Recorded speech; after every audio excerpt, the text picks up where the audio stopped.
Katakan kanan kirimu bahwa Tuhan mengubahkanku. Tuhan sudah mengubahkan. Puji nama Tuhan. Sungguh Tuhan luar biasa atas hidup kita. Amin. Sungguh kasih-Nya yang besar Terima kasih Tuhan Yesus. telah memanggil setiap kita, memilih setiap kita untuk menjadi penyembah-penyembahnya, Yes. menjadi anak-anaknya. Terima kasih. Sebentar kita akan menikmati keberadaan firman Tuhan yang disampaikan oleh hambanya. Kita naikkan satu pujian. Ku bersyukur Bapa. Haleluya Yesus. Bersyukurlah. Bersyukurlah kepada Tuhan.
Engkau terus menolong kami. Amin. Sampai di Thank you, usia Lord. gereja Terima kami kasih, 48 Yes, tahun. terima kasih. Di dalam Bapak. suka dan duka. Amin. Kadang Kau izinkan kami melewati bukit Ya, yang tinggi, Yesus, terima lembah yang kasih, kelam. Roh Kudus. Kami kadang turun di jalan yang terjal. Tidak Amin. sedikit kerikil-kerikil tajam menghadang Terima kehidupan kasih, Bapa. kami.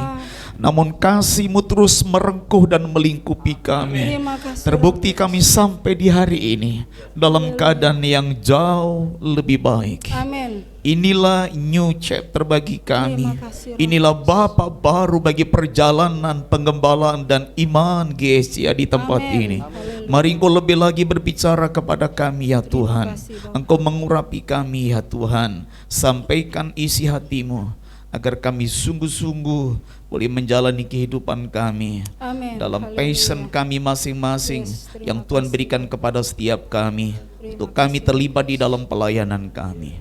Berfirmanlah, kami siap mendengar. Di dalam nama Tuhan Yesus kami sudah berdoa dan mengucap syukur. Yang siap dengarkan pesan Tuhan bersama saya katakan Amin. amin. Silakan duduk Bapak Ibu. Shalom. Pertama-tama atas nama pribadi dan sidang jemaat di GSJA Shalom, saya mengucapkan selamat kepada Gembala Sidang dan jajaran pengurus serta seluruh jemaat. Apa ini namanya? Anak perjanjian. Kiranya anugerah dan kasih karunia Tuhan terus melimpah dan menyertai perjalanan gereja di tempat ini, sehingga tahun depan kita sudah sampai sesuai dengan roadmap kita memasuki gereja modern. Mudah-mudahan ini bisa diterjemahkan sesuai dengan situasi dan kondisi gereja kita, sehingga tidak ada yang ketinggalan, tetapi tidak tertinggal juga dengan yang lainnya. Ya, oke. Ya, tema kita ini berbicara tentang babak baru, pengembalaan Bapak Pendeta Paulus Ian dan perjalanan iman gereja sidang jemaat Allah yang ada di tempat ini. Jika dikaitkan dengan nats yang dipilih oleh hambanya sesuai dengan apa yang Tuhan beri, maka kita akan belajar beberapa hal penting agar Bapak baru ini betul-betul memberikan efek domino yang positif untuk perjalanan perkembangan pekerjaan Tuhan di tempat ini. Sayangnya pointernya tidak ada ya, berarti belum modern. Mari terus. Jadi ya, kita terus saja langsung baca ayat natsnya. Oke. Nah, ini adalah dasar teologis kita untuk membahas tema kita. Bolehkah kita membaca bersama-sama Yohanes pasal 4 ayat yang ke-23? 1, 2, 3. Tetapi saatnya akan datang dan sudah tiba sekarang bahwa penyembah-penyembah benar akan menyembah Bapa dalam roh dan kebenaran. Sebab Bapa mengendaki penyembah-penyembah demikian. Ini adalah kronosnya. Ini adalah waktunya Allah. Sekarang tidak usah dinanti lagi. Sudah tiba pemimpin yang baru dan perjalanan dalam Bapa baru, di mana setiap orang yang ada di dalamnya bukan hanya Kristen, tapi mereka adalah penyembah yang benar. Amin. Nah, kita akan lihat bahwa dari sini Tuhan itu memang sejak awal sudah mencari para penyembah. Mari kita baca slide berikutnya. Nah, saudara, jadi pertama-tama kita akan dapati penyembah yang benar itu ada di dalam diri Adam dan Hawa. Kita akan baca ayat di slide berikutnya, nanti kita kembali ke slide ini ya Mas. Mari. Ayo kita sama-sama baca 2, 3, 4. Maka Allah menciptakan manusia itu menurut gambarnya, menurut gambar Allah diciptakannya dia, laki-laki dan perempuan diciptakannya mereka. Allah memberkati mereka, lalu Allah berfirman kepada mereka, beranak cuculah dan bertambah banyak. Penuhilah bumi, perhatikan, taklukkanlah itu, berkuasalah atas ikan-ikan di laut dan burung-burung di udara dan atas segala binatang yang merayap di bumi. Ya, kita kembali ke slide sebelumnya. Jadi Adam dan Hawa dicipta pertama untuk menjadi penyembah Tuhan. Yang kedua, Adam dan Hawa diberikan otoritas untuk menjadi penguasa. Allah itu roh adanya. Manusia terdiri dari roh, jiwa, dan tubuh. Binatang tidak bisa menyembah Tuhan. Manusia bisa menyembah Tuhan karena dicipta segambar dengan Allah. Itulah sebabnya sejak awal Allah sudah merancang agar kita umatnya itu menjadi penyembah Tuhan. Di Taman Eden, penyembahan itu berlangsung sempurna karena manusia belum jatuh di dalam dosa. Tapi begitu manusia jatuh di dalam dosa, Allah masih berusaha mencarinya. Adam, di manakah engkau? Allah selalu menjadi seorang inisiator untuk mencari penyembah yang benar.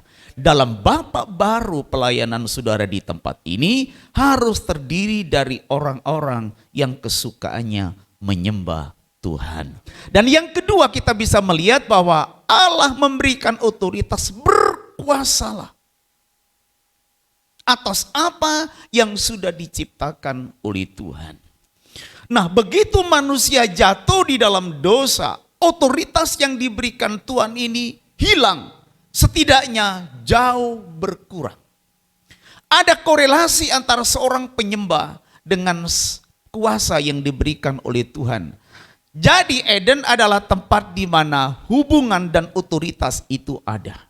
Hubungan itu terputus karena manusia jatuh di dalam dosa. Dan Allah ingin mengembalikan akhir zaman ini supaya kuasa itu kembali ada di tangan yang berhak, yaitu para penyembah Tuhan. Panggilan tertinggi kita bukan menjadi seorang gembala sidang. Panggilan tertinggi saudara bukan untuk menjadi pelayan-pelayan di bidang sesuai dengan talenta atau karunia saudara.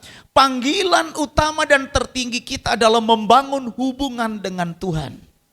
Itulah sebabnya saat manusia jatuh di dalam dosa, Allah mencari untuk kembali membangun hubungan dengan Tuhan.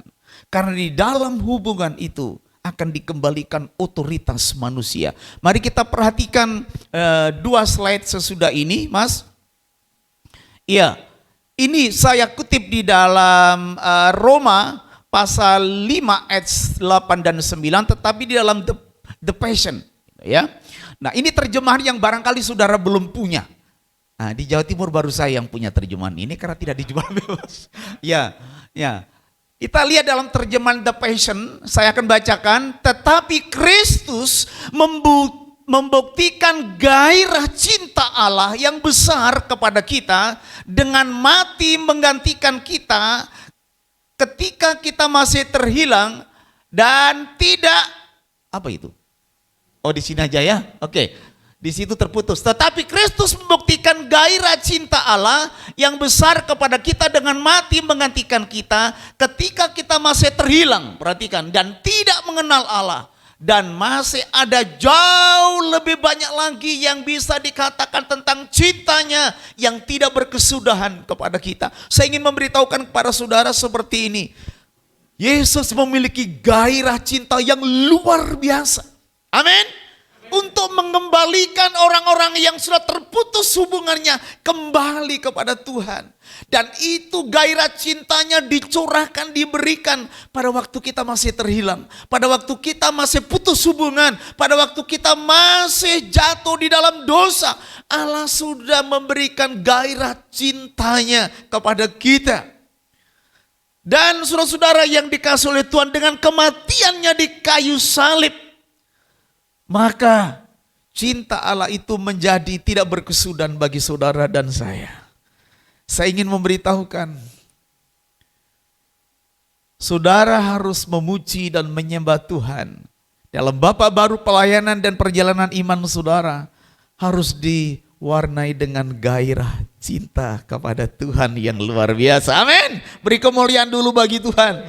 Ya, saudara yang dikasihi Tuhan, maka akan ada antusiasme yang luar biasa. Dan ini akan menjadi karakteristik saudara ke depan.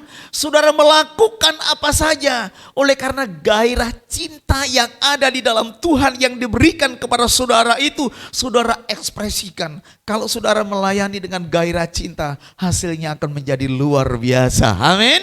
So saudara, nah dia begitu mengasihi dan mencintai kita, dan dia menolong kita, mencari kita kembali. Dan inilah kronosnya Tuhan. Penyembah yang ada di antara kita adalah orang-orang yang dikasihi dan dicintai oleh Tuhan. Cinta Tuhan kepada saudara adalah cinta yang disertai dengan gairah, cinta yang panas, cinta yang lebih kuat dari maut. Saudara-saudara, untuk apa Tuhan mencintai sedemikian rupa? Untuk mengembalikan hubungan saudara dengan Allah. Untuk apa hubungan ini dikembalikan? Hubungan ini dikembalikan supaya saudara kembali menerima otoritas dari Tuhan. Berkuasa atas apapun yang diciptakan oleh Tuhan. Kami ingin perjalanan saudara ke depan adalah perjalanan yang powerful. Perjalanan yang penuh cinta. Perjalanan yang penuh kuasa. Kuasa dan cinta dari kekasih kita. Ditemukan di dalam diri Adam. Dan saya lihat saudara dan saya tidak ada yang keturunan monyet, semua keturunan manusia, dan Allah akan menemukan itu di tempat ini. Amin. Ya, kita akan lihat yang kedua saudara. Masih ayat tadi. Karena melalui darah Yesus kita sudah mendengar pernyataan yang penuh kuasa. Kamu sekarang benar dalam pandanganku, dan karena pengorbanan Yesus kamu tidak akan pernah lagi mengalami murka Allah. Itu sebetulnya untuk membenarkan kita saja. Oke, kita lanjut. Nah saudara, yang kedua kita akan dapati dalam diri Abraham. Allah mencari penyembah-penyembah dan ditemukan di dalam diri Abraham. Ya, kisah Abraham, panggilan hidupnya ini merupakan kisah tentang penyembahan. Mari kita lihat ayatnya. Iya, 2, 3, 4. Ketika Tuhan menampakkan diri kepada Abraham dan berfirman, aku akan memberikan negeri ini kepada keturunanmu. Maka perhatikan, didirikannya di situ mezbah bagi Tuhan yang telah menampakkan diri kepadanya. Kemudian ia pindah dari situ ke pegunungan di sebelah timur Betel. Ia memasang kemahnya dengan Betel di sebelah barat dan Ai di sebelah timur. Lalu perhatikan, mendirikan di situ mezbah bagi Tuhan dan memanggil nama Tuhan. Haleluya. Dia dipanggil untuk menjadi seorang penyembah. Dimanapun dia berada, Abraham selalu mendirikan mezbah untuk Tuhan. Saudara-saudara, mari kita lihat slide berikutnya. Para penyembah adalah orang-orang yang hidupnya berbuah dan doanya efektif. Saya akan memberitahukan ini kepada saudara sebentar lagi, tapi saya ingin kembali kepada Abraham. Abraham adalah bapak orang percaya. Saudara dan saya karena Kristus berhak memanggil dia Bapa. Dan saudara berhak menerima berkat-berkat Abraham. Tetapi sebetulnya berkat terbesar dari Abraham adalah ia seorang penyembah. Maka saudara juga harus menjadi seorang penyembah. Kemanapun Abraham pergi, dia selalu mendirikan mezbah bagi Tuhan. Kesibukan saudara sehari-hari bukanlah penghalang untuk saudara mendirikan mezbah bagi Tuhan. Di dalam tabernakel, mezbah dupa, mezbah korban bakaran adalah benda-benda yang suci dan istimewa. Mezbah dupa adalah mezbah yang terus mengepul sepanjang waktu selama 24 jam. Hidup kita adalah untuk menyembah Tuhan. Aktivitas kita yang sibuk bukanlah alasan untuk tidak bisa menyembah Tuhan. Karena saudara seorang penyembah, maka saudara pasti menyembah Tuhan. Nah saudara, para penyembah adalah orang-orang yang hidupnya berbuah dan doanya efektif. Saudara dipanggil untuk menjadi penyembah. Kita baca ayatnya ya. Bukan kamu yang memilih aku, tetapi akulah yang memilih kamu, dan aku telah menetapkan kamu supaya kamu pergi dan menghasilkan buah, dan buahmu itu tetap, supaya apa yang kamu minta kepada Bapa dalam namaku diberikannya kepadamu.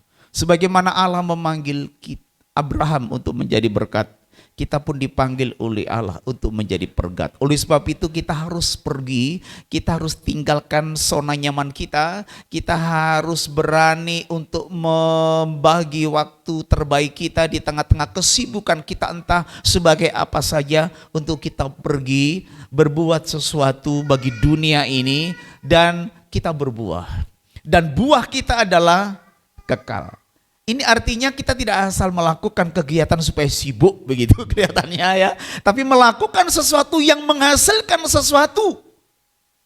Jangan sampai buahnya baru kecil sudah rontok lagi gitu ya. Nah saudara, dan Allah mengendaki kita berbuah. Kalau kita lihat ayatnya ini tentang Yesus, pokok anggur, dan kita adalah carang-carangnya. Saudara, kehidupan Kristen adalah kehidupan yang berbuah. Babak baru perjalanan saudara adalah berjalanan menghasilkan buah. Dan buah kita itu harus kekal. Di bawah manajemen dan leader Pak Yan, kami percaya akan ada banyak hasil yang bisa diberikan dan dipersembahkan kepada Tuhan. Nah saudara yang dikasih oleh Tuhan, bukan hanya itu, orang yang hidupnya berbuah, doanya menjadi efektif, didengar oleh Tuhan, supaya apa yang kamu minta kepada Bapa dalam namaku diberikannya kepadamu. Kita bisa berbuah oleh karena doa-doa kita menjadi efektif. Gereja ini salah satu gereja yang suka berdoa. Saya sedang membangun kegerakan doa Daniel ini tahun yang kedua. Waktu ketua departemen mulai frustasi, kenapa tidak banyak orang yang ikut kita? Saya bilang begini, guru saya Dr. Ishak Leo Lewi Santoso butuh waktu kurang lebih 10 tahun untuk menjadikan gereja Pentakosta Pusat Surabaya menjadi gereja yang suka berdoa.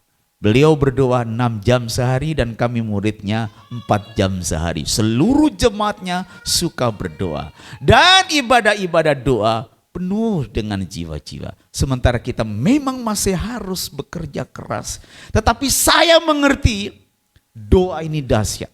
Doa ini luar biasa. Saking luar biasanya beliau pernah ditanya, Pak bagaimana caranya gereja Bapak bisa berkembang sedemikian rupa? Apa rahasianya Pak? Doa. Wah, dia bilang gitu. Pak bagaimana Bapak bisa membangun sekolah, STT, panti jompo, panti asuhan dan lain sebagainya, rahasianya apa Pak?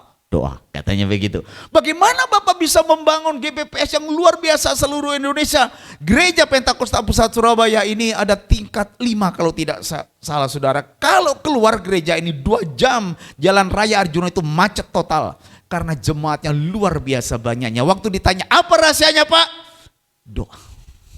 Tetapi memang membangun doa menjadi gaya hidup bukan pekerjaan yang mudah. Roh nurut tetapi daging lemah. Semakin banyak yang tidak berdoa, pasti itu kedagingan. Maaf agak sedikit keras, mohon maaf. Nah saudara yang dikasih oleh Tuhan, kan memang begitu. Nah saudara, sebetulnya bisa dimaklumi sih karena kita masih di dalam daging. Tetapi setelah kita dibaptis sebetulnya daging itu sudah kita salibkan. Kita harus mau dipimpin oleh Roh. Nah saudara yang dikasih oleh Tuhan. Jadi Tuhan memanggil kita untuk menjadi para penyembah. Supaya kita bisa berbuah. Agar kita lebih berbuah lagi. Tuhan akan memberikan kepada kita berkat khusus. Doa saudara menjadi lebih mudah didengar oleh Tuhan. Amin. Apapun. Mari kita lihat sekarang penyembah yang ketiga. Nah ini tidak jelas. Penyembah yang ketiga ini adalah saudara dan saya. Kita kembali membaca ayat yang menjadi nats khotbah kita. Tetapi saatnya akan datang dan sudah tiba sekarang bahwa penyembah-penyembah benar akan menyembah Bapa dalam roh dan kebenaran, sebab Bapa mengendaki penyembah-penyembah demikian. Bapa mengendaki penyembah-penyembah yang menyembah Dia dalam roh dan kebenaran. Bapa mengendaki penyembah-penyembah yang benar, bukan penyembah-penyembah yang tidak benar. Nah, saudara yang dikasih oleh Tuhan, kami tidak banyak bicara. Mari kita lihat. Oke. Orang yang sudah dibenarkan dan hidup dalam kebenaran itu yang dimaksud sebagai penyembah-penyembah yang benar. Tidak ada yang benar di hadapan Allah. Kita menjadi benar karena kita sudah dibenarkan oleh Tuhan. Tapi tanggung jawab kita adalah hidup di dalam kebenaran. Orang yang berdosa suka berbuat dosa, tapi orang yang benar pasti suka berbuat kebenaran. Itu selalu begitu. Dan Tuhan mengendaki penyembah-penyembah yang bukan hanya cara nyembahnya benar. Karena ada teknik bagaimana jadi WL yang bagus, menjadi singer yang bagus, menjadi pemain musik yang bagus, banyak. Tapi sebagus apapun kita masih kalah dengan band-band di luar. Betul nggak? Ini tadi suaranya menggelegar. Suaranya menggelegar besar. Tapi masih kalah itu sama Anang Hermansyah itu. Nah, gitu ya. Tetapi bedanya mereka dengan kita adalah kita tidak sedang menjual itu.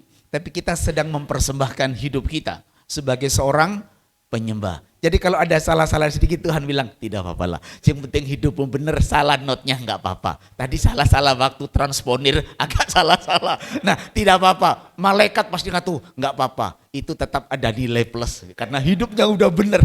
Yang Tuhan nggak suka sudah hidupnya nggak benar, nyanyinya nggak benar lagi. Aduh, fales dunia akhirat.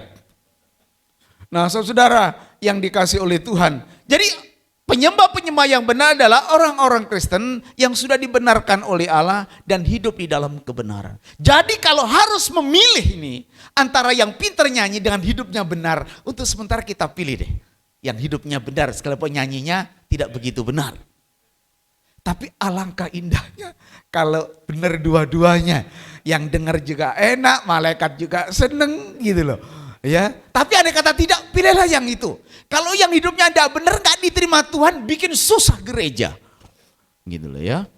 Haleluya. Ada orang yang sudah dibenarkan dan hidup di dalam kebenaran. Dalam Bapa Baru pelayanan kita ke depan adalah terdiri dari orang-orang yang seperti ini. Memang gereja yang seperti ini tidak banyak pilihan. Di tempatku ada 3 sampai 4 grup. Masih banyak yang kita pilih. Kalau nggak ada rotan, akar pun jadi. Nah, saya dulu begitu juga di Mahameru. Tapi selalu saya ingin memberikan yang terbaik. Ya, saudara, mari kita lihat slide berikutnya. Penyembah yang benar itu mendirikan mezbah, bukan mencari panggung. Ini kelanjutan dengan tadi. Seorang penyembah yang benar, dia akan mendirikan mezbah. Dia akan mempersembahkan hidupnya. Dia akan mempersembahkan talentanya. Dia akan mempersembahkan yang terbaik yang apa ada di dalam dirinya. Sementara orang yang hidupnya tidak benar, dia mencari panggung. Mungkin talentanya bagus, tapi dia melayani bukan ingin mempersembahkan dirinya. Tapi dia sedang mencari panggung untuk diperhatikan, untuk dilihat, untuk diapresiasi dan tidak boleh diganggu. Kalau diganggu, aku marah. Pemain musik di Bapa Baru, kalau masih marah-marah, engkau cari panggung, bukan sedang mendirikan mezbah. Ini bukan ajang Indonesian Idol. Ini adalah bait Allah. Tempat mezbah didirikan oleh setiap kita untuk kita bisa mempersembahkan hidup kita kepada Tuhan. Menjadi persembahan yang berbau harum di hadapan Tuhan. Jangan cari panggung. Dirikan mezbah bagi Tuhan. Itulah penyembah yang benar. Sedikit lagi. Penyembah yang benar harus menyembah Bapa dalam roh kebenaran. Ada beberapa arti, saya kasih satu saja. Seorang harus menghampiri Allah dengan hati yang sungguh-sungguh. Itulah menyembah dalam roh dan kebenaran. Apapun yang kita lakukan, harus kita berikan yang terbaik sesuai dengan kemampuan kita yang ada sekarang. Kita harus selalu sungguh-sungguh dan dengan segenap hati. Kenapa harus segenap hati? Kita lihat slide berikutnya. Hanya yang dari hati sampai kepada hati. Gembala, layanilah jemaat dengan hati. Kalau kita melayani dengan hati, akan sampai kepada hati. Para pengurus gereja, layanilah Tuhan, bantu Pak Yan dengan segenap hati. Jemaat kalau memberi, berilah dengan segenap hati, dengan hati. Hanya yang dari hati akan sampai ke hati. Hanya yang dari hati kita akan sampai ke hati Tuhan. Jika kita sudah menyentuh hati Tuhan, dahsyat, luar biasa. Saya akan akhiri dengan membaca satu ayat Sakaria, pasal yang ke-14, ayat yang ke-17. Mari kita baca sama-sama. Kalau saudara setuju katakan amin. 2, 3, 4. Tetapi bila mereka dari kaum-kaum di bumi tidak datang ke Yerusalem untuk sujud menyembah kepada Raja Tuhan semesta alam, maka kepada mereka tidak akan turun hujan. Pertama saya ingin memberitahukan, milikilah hati yang menyembah kepada Tuhan. No worship, no rain. Tidak ada penyembahan, tidak akan turun hujan. Hujan awal adalah hujan yang menyuburkan tanah, yang membuat tanaman itu menjadi berhasil dengan baik. Saya berdoa supaya ada hujan pertobatan, hujan keselamatan, dan hujan-hujan berkat secara holistik. Miliki hati yang menyembah kepada Tuhan. Sembahlah Tuhan. Jika tidak ada penyembahan, maka tidak akan turun hujan. Jadikan dirimu penyembah-penyembah yang benar, yang menyembah Tuhan dalam roh dan kebenaran. Dalam 2 menit kita akan menyembah Tuhan. Mari pemusik dan WL Singer, kita akan datang kepada Tuhan. Allah sedang mencari penyembah-penyembah yang benar, yang akan menyembah Tuhan di dalam roh dan kebenaran. Mungkin kau mendapati bahwa dirimu masih belum benar di hadapan Allah. Tidak ada benar dalam arti yang sempurna. Karena kesempurnaan hanya akan terjadi pada waktu kita sudah pulang ke surga. Tapi waktu kita terus berusaha ingin memberikan yang terbaik, Tuhan mencari penyembah-penyembah yang benar, yang mendirikan misbah dan bukan mencari panggung. Dan jika tidak ada penyembahan, maka tidak akan ada hujan bagi kita. Ku datang Tuhan, temukan wajah-Mu dengan hati tulus. Hanya rasa cinta kepadamu yang menarikku dekat padamu. Ku datang Tuhan, temukan wajah-Mu dengan hati tulus. Hanya rasa cinta kepadamu yang membawaku dekat padamu. Hati yang menyembah, hati yang melekat padamu, Yesusku, kekasih hatiku. Engkaulah hidupku, segalanya bagimu, pujaanku selama-lamanya. Ku mau menyembahmu. Saudara yang siap menjadi penyembah-penyembah yang benar, ku datang Tuhan, temukan wajah-Mu dengan hati tulus.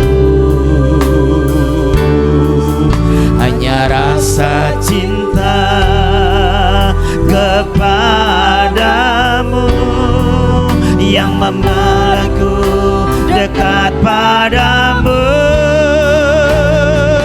hati yang menyembah, hati yang melekat padamu, Yesusku, kekasih hatiku. Segalanya bagimu, pujaan. Mari saudara-saudara yang rindu menanggapi panggilan Tuhan, bangkit berdiri di hadapan Allah. Oh, haleluya. Hati yang melekat padamu, Yesusku, kekasih hatiku. Engkaulah hidupku, segalanya bagimu, pujaanku selama-lamanya.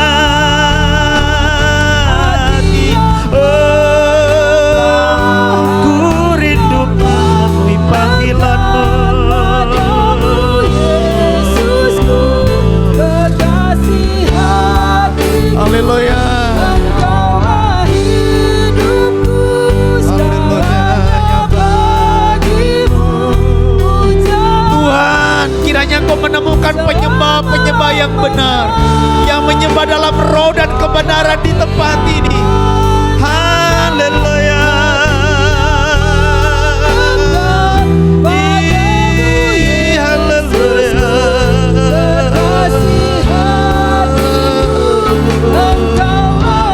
Terima kasih Tuhan, pujaanku selama-lamanya, ku mau menyembahmu.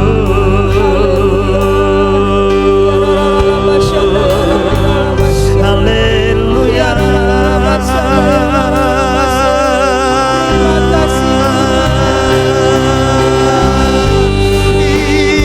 Ini kami menyembahmu.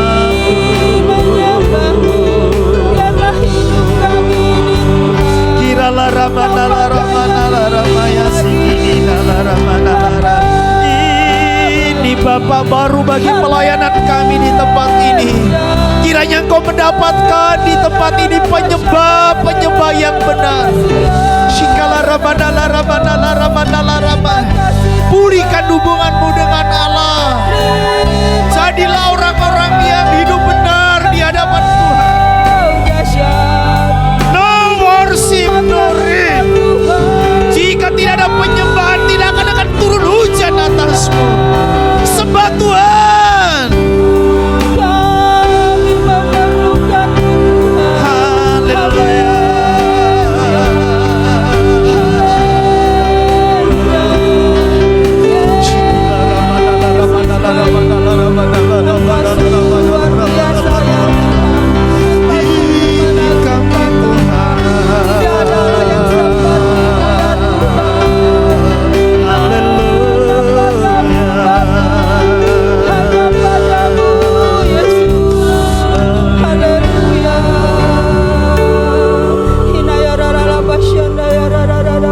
Hati yang menyembah,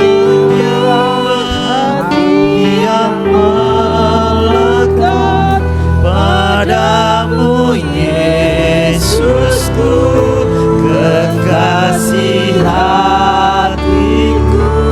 Engkaulah hidupku, segalanya bagimu, pujaanku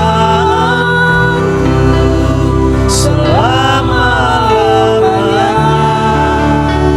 Ku mau menyembahmu. Mari kita berikan kemuliaan yang paling meriah buat Allah kita. Engkau Allah yang layak dipuji dan disembah. Inilah kami yang berkomitmen di hari yang berbahagia ini untuk menjadi penyembah-penyembah yang benar, Amin. yang akan menyembah Tuhan di dalam roh dan kebenaran. terima kasih. Kami akan mendirikan misbah bagi Tuhan dan sekali-kali Amin. tidak mencari panggung di atasnya. Sekarang Bapa, kami akan melayani Engkau dengan hati, dengan gairah cintamu yang begitu Amin. luar biasa atas kami. meteraikan kebenaran firman Allah ini dan jadikan rema untuk setiap kami yang hadir. Ini doa kami, di dalam nama Yesus kami berdoa dan mengucap syukur. Haleluya. Haleluya. Amin. Sekali lagi berikan kemuliaan bagi Tuhan. Amin. Haleluya. Kami persilakan untuk duduk kembali. Ya, terima kasih buat kebenaran firman-Nya kepada hamba-Nya yang sudah menjadi berkat buat setiap kami yang hadir pada pagi hari ini. Selanjutnya kita akan menikmati persembahan dari jemaat di tempat ini melalui drama musikal. Perjalanan pelayanan gereja Pakai Saji dimulai dari saat ini.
Bagus ini Pak.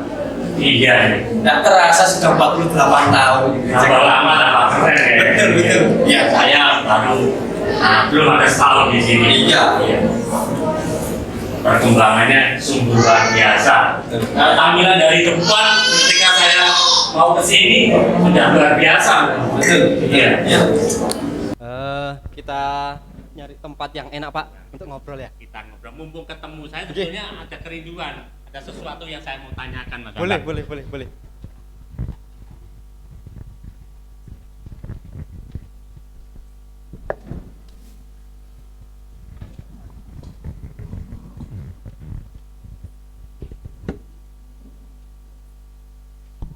Nah, monggo Pak. Ya. Kita nyari tempat yang sip. Saya itu sangat terberkati dengan gereja ini Pak. Saya yang terhitung ya kalau bisa dibilang Sampai orang lama lah. Termasuk orang lama di sini Mas. Sampai ya? lama kayak begini bajunya ini. Sampai bulat lah Iya, ya. betul. Gini Mas Bambang. Ya. Saya ini kan baru gabung di gereja ini. Ya, Iya. betul. Ya. Lah, mumpung ketemu dan saya sudah berpikir ini, kepengen ngerti sejarah gereja ini dari awal. Tentunya sebuah pelayanan ini kan banyak lika-liku. Betul. Dan gereja itu istilahnya wong ginaku wong Blitar kono ora ujuk-ujuk tadi gede. Nah, kira-kira ceritanya iki piye ngono Mas? Ya. Ini saya ceritakan yang saya ingat nggih, seingat dari awal, saya Mas, nggih. kalau bisa dari awal. Dari Sehingga awal. nanti saya bisa cerita ke anak cucu. Betul. Sehingga mereka tidak lupa dengan sejarah gereja. Istilahnya kacang ora lali karo kulite. Betul Pak. Nah, gimana nih ceritanya? Gereja ini itu dulu diawali oleh pelayanan guru-guru sekolah minggu. Sekolah minggu. Iya, bukan langsung gereja di sini. Langsung istilahnya gembala yang ditugaskan di sini Oh, enggak? bukan Pak. Oh. Itu sekitar tahun 69. 69. Mengawali, Jadi ya. dimulai dari pelayanan sekolah minggu Ya. dan itu digagas kalau tidak salah oleh Ibu Gati, Iya. Ibu Tami, Oh. dan Ibu Sukarse. Iya. Jadi 3 orang. Kita puji Tuhan ya, sama Tuhan diberi kepercayaan untuk memimpin anak-anak sekolah minggu. Karena sekolah minggu di sini boleh berkembang dengan besar. Kita boleh membantu Bapak Gembala di sini ya Bu. Iya. Bisa melayani anak sekolah.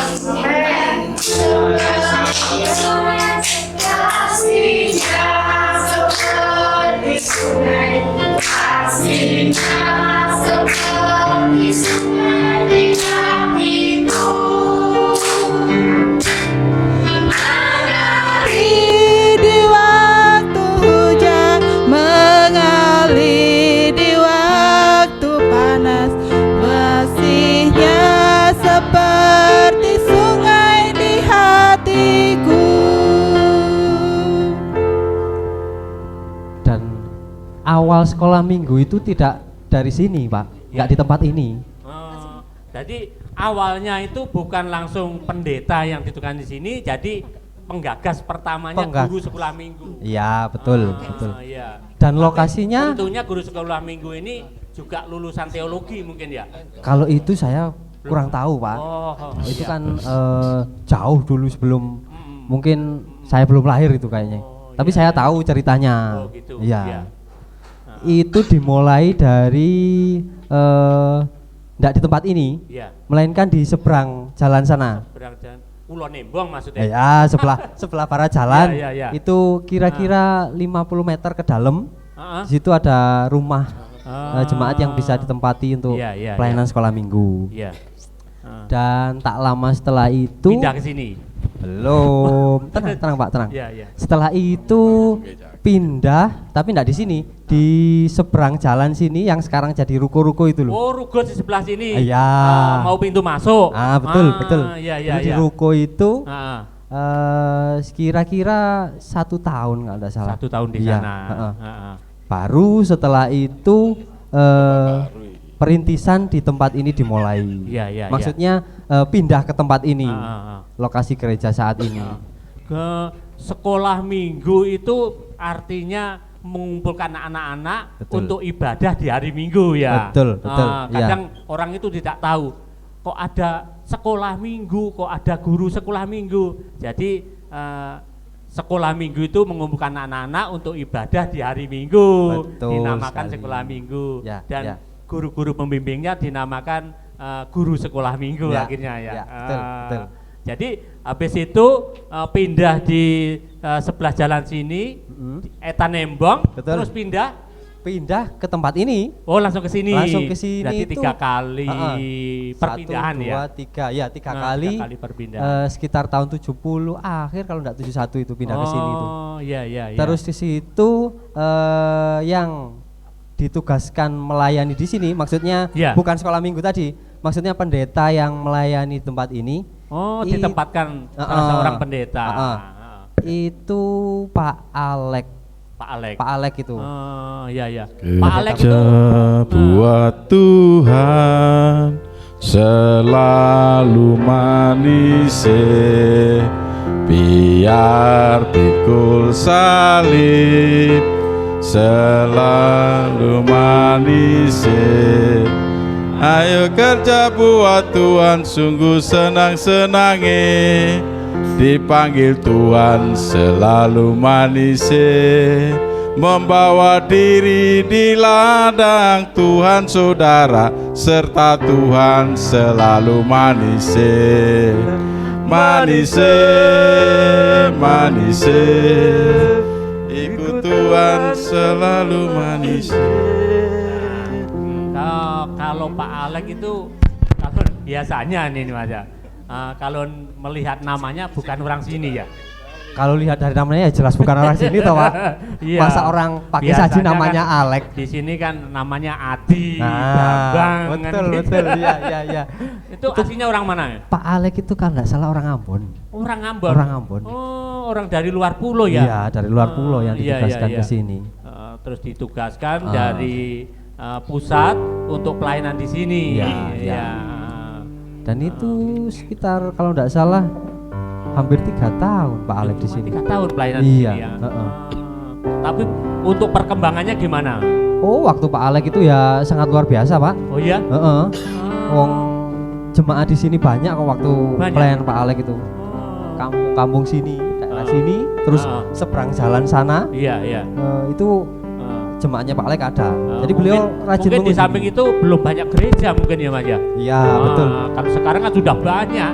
Jadi Gereja mungkin terpencar. pakai saji ini Iya. kalau nggak salah yang mengawali di daerah pakai Oh, di saji sini. ini. Iya. Sebelum ada gereja-gereja lain. Betul. Jadi perkembangannya gimana? Sangat luar biasa. Iya. Jadi Pak Alek itu orangnya rajin sekali mengunjungi Rajin, jemaat. supel ya. Dekat sekali dengan jemaat mereka. Iya. Beliau suka mendoakan jemaat. Mendoakan jemaat. Kalau enggak pagi ya sore beliau Iya. berkunjung ke jemaat. Oh, datang ke rumah-rumah. Iya, Pak. Wah, ya itu gereja memang harusnya seperti itu. Iya. Iya. Gembala memang harus seperti itu. Iya. Terus perkembangan lain, kemungkinan gebrakan-gebrakan barunya apa Mas di sini? Kalau masanya Pak Alek itu yaitu beliau sangat rajin sekali dekat dengan jemaat. Kunjungan, ya. Terus waktu itu hanya 3 tahun ya di sini. Oke. Terima kasih Tuhan, Engkau sudah menempatkan saya di tempat ini Tuhan. Gereja yang sangat luar biasa. Tetapi Tuhan, kenapa sampai sekarang Engkau tidak memberikan aku